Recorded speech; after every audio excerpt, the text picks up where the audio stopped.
بسم اللہ الرحمن الرحیم۔ جن کا حافظہ کمزور ہو تو وہ 7 دن تک ان آیات کریمہ کو روٹی کے ٹکڑوں پر لکھ کر کھا لیا کرے۔ ترتیب اس طرح ہے کہ ہفتہ کو یہ آیت لکھ کر کھائے: فتعال اللہ الملک الحق۔ اتوار کے روز یہ لکھے: رب زدنی علما۔ پیر کے روز یہ لکھے: سنقرئک فلا تنسى۔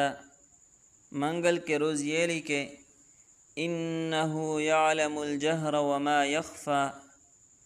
بدھ کے روز یہ لکھے: لا تحرک بہ لسانک لتعجل بہ۔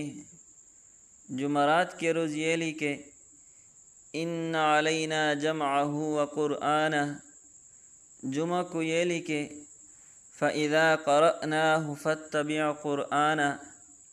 یہ سب آیات صبح کے وقت بوضو لکھ کر کھلائیں، انشاءاللہ تعالی حافظہ قوی ہوگا۔